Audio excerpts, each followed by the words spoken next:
we're in the capital of the Renaissance, and one of the themes I've been pushing a lot on the conference circuit is to handle the sort of problems of the current day, we need a Renaissance, not an Enlightenment. It's kind of like, not because I'm a Catholic and the Enlightenment was Protestant, though there are elements of that within the way this works. But the Renaissance was the discovery of old things as well as a reinvention of the new. It wasn't an attempt to throw everything out and replace it. And if you go back to Vico, who's one of my favorite Italian philosophers, he basically says of the Enlightenment, look guys, you've got some really great ideas here, but why are you abandoning everything which we knew from the past?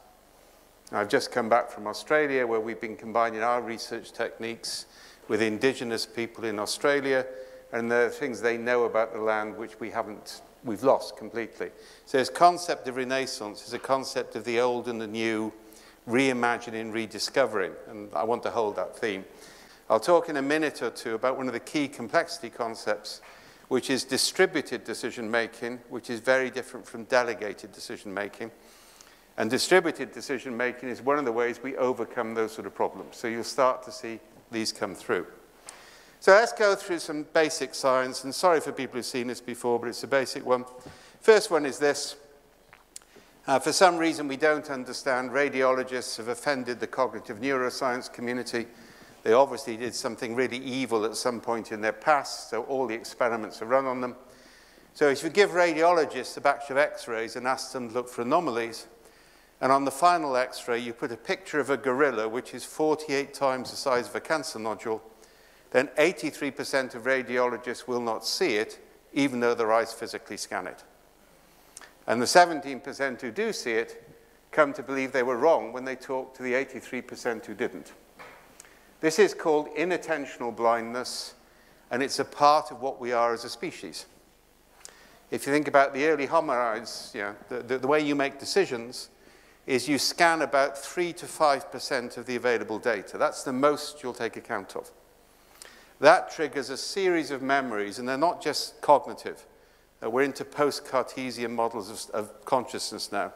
Consciousness is a distributed function of the brain, the body, and its social interactions. It's not identical with the brain. So basically that triggers cognitive memories, physical memories, social memories through stories and accounts of things we've heard from other people. We blend those together. It's called conceptual blending. This is happening in nanoseconds. And the first blended pattern which fits, we apply. So based on a very partial data scan, we do a first fit pattern match and we act accordingly. Now, if you think about evolution, you can see why we do that. If you think about the early hominoids on the savannas of Africa, something large and yellow with very sharp teeth runs towards you at high speed. Do you want to autistically scan all available data, look up a catalogue of the flora and fauna of the African veldt, and have an identified lion, look up best practice case studies on how to avoid lions? By that time, the only document of any use to you will be the book of Jonah from the Old Testament, which is the only example I've found of a manual of how to escape from the digestive tract of a large carnivore written by a survivor.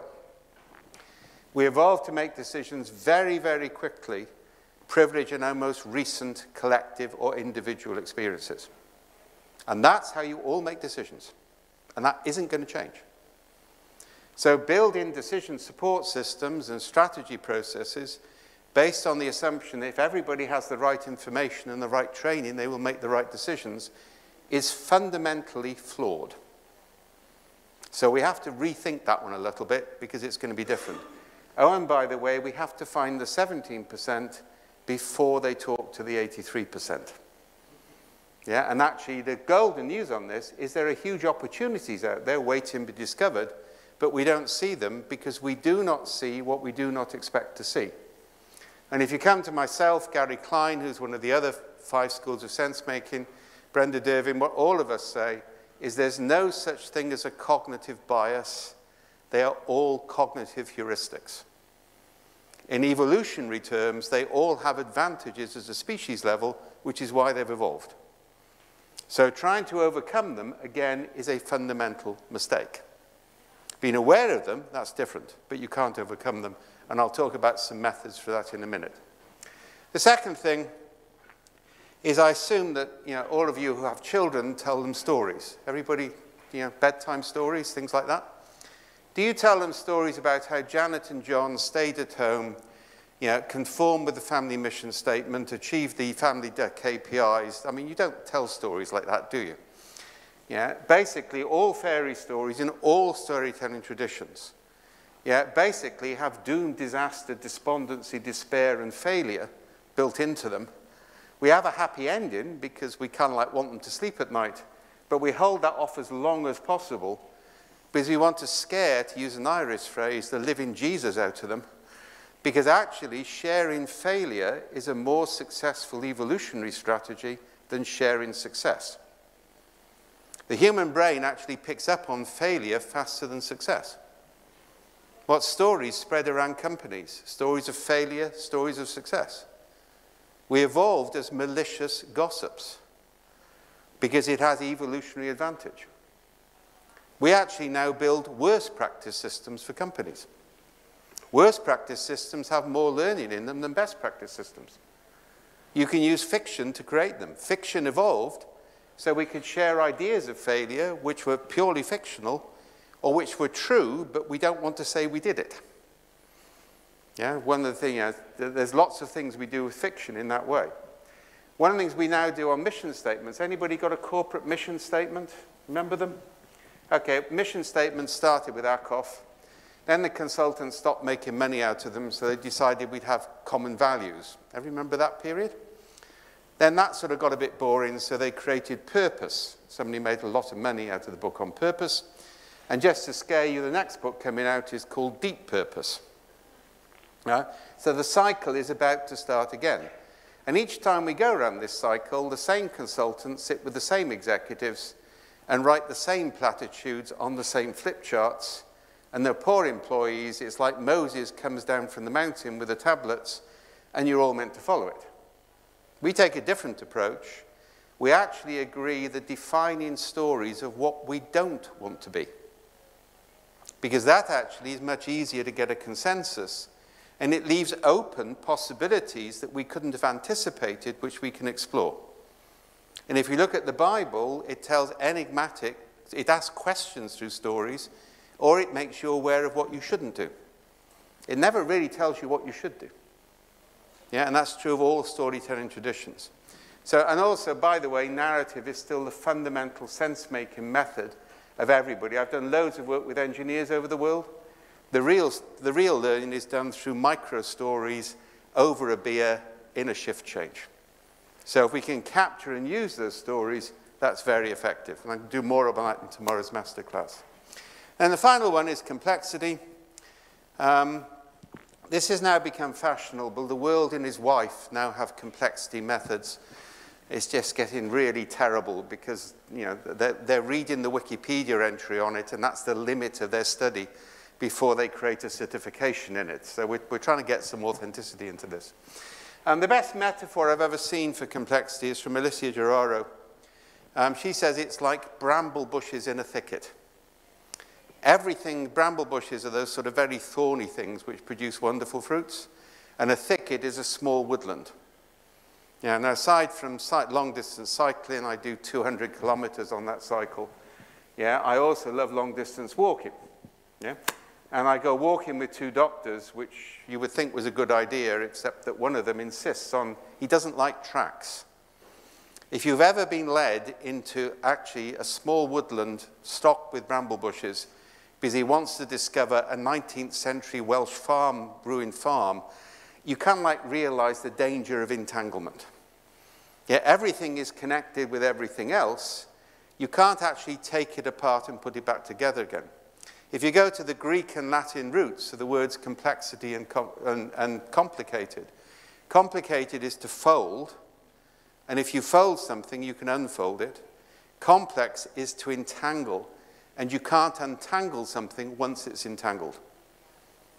So complexity is a very different way of thinking, and by the way, it's a phase shift between whether a system is ordered or whether it's complex in terms of the way things work. So what I want to do is to give you in this first part of this a sort of brief view of what complexity is about. The key thing to understand is that there is no linear material causality. What actually happened at the time of Kant and the Enlightenment is everybody forgot Aristotle talked about 4 causes. They focused on just one of them. And the trouble is, we now all think that's the case. It's called fundamental attribution error. If something happens, we assume it has a cause. Now, the reality is it doesn't. If you've ever read, anybody read the congressional report on 9/11? Okay, it's worth reading. It's actually quite valuable. I spent a huge amount of my life working on counterterrorism before and after 9/11 and working with that report. But if you look at any government report on something which has gone wrong, they always look backwards, and with the benefit of the hindsight, they come up with this lovely phrase, why didn't we join up the dots? Everybody familiar with that phrase? Kind of like, now we're looking backwards, we can see why these things happen.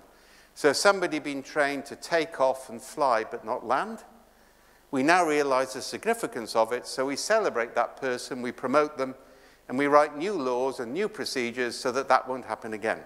Everybody familiar with this? Okay. Well, your first question for the day is a quick one on dots. Yeah? So if I actually have 1, 2, 3, 4 dots, then there are 1, 2, 3, 4, 5, 6 linkages between the dots. So 4 dots is 6 linkages. I'll give you the figure. It's 64 possible patterns that can emerge from the dots and the links between the dots. If I go up to 10 dots, what's that figure? Guesses, please. I don't want the formula, I want a number. So 4 dots is 64, 10 dots. What's the number? Shout out the number. You haven't got time to calculate it, you've got to guess. 2 million. How many people think 2 million is too high? Too low? Not putting your hand up because you know you're going to get it wrong, and yeah, okay. It's actually too low. Any more guesses? Okay, I'll put you out of your misery. It's actually just over 3.4 trillion. If I go up to 12, it's just over 4.8 quadrillion. There's an old story in China called the Emperor's Chessboard, where a sage asks for a reward, says, I'll have 1 grain of rice on the first square of the chessboard, double thereafter. There is enough rice in China. How many dots are there in the human system? How many possible patterns are there? Yeah? The idea, and this is actually, we can get into free will if you want later on this, the minute you get into a human organism, there are so many possible connections and permutations, you can't predict anything from the particles at a low level. Everything, and you can't actually apply retrospective coherence. So what we have to do, and this is a key phrase, we have to manage in the present moment, not in a desired future state. Yeah, and this is a key phrase within complexity in terms of the way we work. So going into this in more detail, first of all, just to be clear on this, complexity thinking is not a subset of systems thinking. They have different antecedents. There are some overlaps between the two, but you can see the difference between complexity science and systems thinking. That sort of says everything. They are actually not the same thing. One comes from a scientific background, the other comes from information theory from Shannon. And there's intersections from time to time, but they're actually different. Yeah?